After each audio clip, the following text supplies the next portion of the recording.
perkembangan saman 3 juta Ketua Polis Negara terhadap Papa Gemo. Jadi dikabarkan Papa Gemo membuat permohonan maaf kepada Ketua Polis Negara. Mungkin takutlah tu yang mana beliau sudah confirm kalah, ya, lepas tu maka akan terpaksa mencari 3 juta. Akhirnya dikatakan Papa Gemo membuat permohonan maaf. Jadi sahabat semua, ini yang menarik ya untuk saya kongsikan bersama dengan Anda, kenyataan media ini. Tapi sebelum saya teruskan, jangan lupa untuk terus support Orang Indonesia Channel dengan cara tekan butang subscribe, like, dan share. Sambil kita ikuti berita gempa hari ini. Kenyataan fitnah, Papa Gemo mohon maaf pada Ketua Polis Negara. Jadi mari kita lihat kenyataan media ini.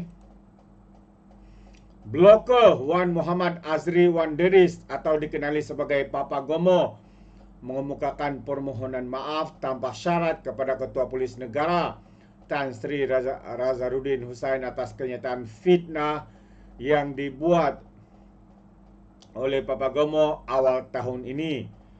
Permohonan maaf berkenaan berkaitan dua hantaran media pada Januari walaupun terdapat perintah mahkamah bertarikh 31 Disember lepas yang melarang penulis blog itu daripada mengeluarkan kenyataan sedemikian, menyampaikan keputusan Suruhanjaya Kehakiman Gantan Cheong berkata, permohonan maaf yang dibacakan di mahkamah juga mesti disiarkan di platform YouTube, TikTok, X dan juga Telegram selama sekurang-kurangnya 7 hari. Jadi mahkamah turut memerintahkan Papa Gemo membayar kos sebanyak RM5.000. Jadi maksudnya apa yang saya paham di sini adalah kerana Papa Gemo telah membuat hantaran walaupun sudah dilarang ya, tapi Papa Gemo ini masih juga membuat kenyataan itu, maka Papa Gemo ini telah didenda. Akhirnya telah membuat permohonan maaf dan telah didenda sebanyak RM5.000 ya, RM5.000 denda. Jadi siapa suruh terlalu degil dan tidak mendengar arahan daripada pihak mahkamah. Jadi terdahulu Wan Muhammad Azri ketika membaca pernyataan maaf menyatakan kekesalan terhadap tindakannya serta mengakui kenyataannya pada 14 Januari telah menghina Razaruddin. Beliau juga memohon maaf kerana memuat naik imej KPN yang telah diubah suai pada keesokan harinya di platform yang sama. Katanya, saya juga berjanji untuk tidak mengulangi penggunaan kata-kata kesat terhadap platform Razaruddin, katanya lagi. Mahkamah pada asalnya dijadwalkan mendengar prosiding menghina mahkamah yang dimulakan oleh Razaruddin terhadap penulis blog berkenaan. Namun, kedua-dua pihak dinasihatkan supaya mencapai penyelesaian yang membawa kepada permohonan maaf oleh Wan Muhammad Azri dan tindakan membersihkan penghinaan terhadap mahkamah. Peguam Kumar mewakili KPN manakala Peguam Muhammad Rafiq mewakili Papa Gemo. Ya, Razaruddin tidak hadir dalam prosiding berkenaan.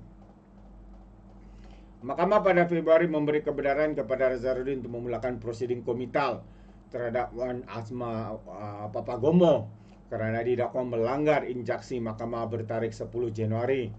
Injaksi berkenaan melarang Wan Muhammad Azri atau wakilnya daripada menerbit dan menyiarkan kenyataan fitnah di platform media sosial yang ditujukan kepada Razaruddin sama ada dalam kapasiti rasmi sebagai KPN maupun secara peribadi. Ini termasuk secara bertulis, lisan, video, platform dalam talian atau aplikasi pesanan seperti WhatsApp dan Telegram.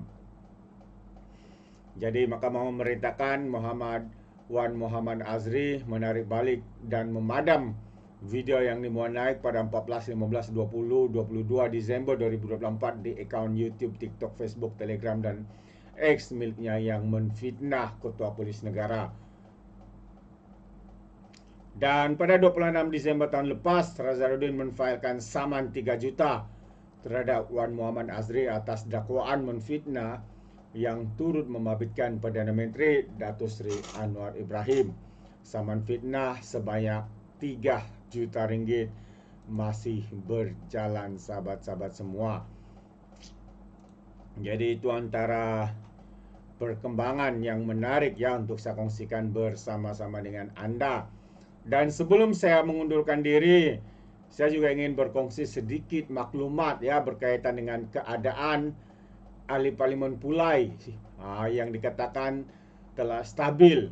Jadi amanah harap tiada pihak sebar maklumat yang tidak tepat. Parti Amanah Negara Johor berharap agar tiada pihak menyebarkan maklumat yang tidak tepat atau mencetuskan persepsi negatif berkaitan dengan kesihatan ahli Parlimen Pulai Suhaizan Kayat.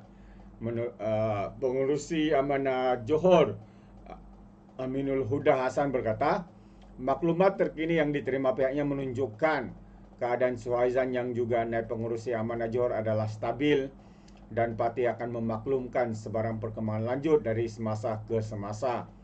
Dan menurutnya lagi sebelum ini terdapat maklumat yang tidak tepat daripada sumber tertentu sehingga menimbulkan panik serta berbagai tanggapan dan teori yang mengelirukan. Jadi katanya Amanah Johor berharap penyebaran persepsi seperti ini dapat dihentikan. Kami juga menyeru agar tiada pihak yang mendahului maklumat rasmi dengan menyebarkan keadaan yang tidak sah, katanya dalam satu kenyataan. Dahulu Suhaizan Kayat dilaporkan dimasukkan ke unit ICU rawatan rapi di sebuah hospital swasta semalam akibat paras oksigen rendah dalam badan serta demam panas. Jadi itu sedikit maklumat. Jangan sebarkan fitnah, ya, maklumat yang tidak tepat dan sebagainya. Jadi sahabat semua, terima kasih, sampai di sini saja. Itu antara maklumat-maklumat terkini yang menarik ya untuk saya kongsikan bersama dengan anda. Jadi izinkan saya untuk mengundurkan diri, dan seperti biasa peribahasa mengatakan, tapapun keangkap 2 tahun keinginan. Dalam bahasa Melayu, tepuk dada, tanya selera. Sekian, bye-bye.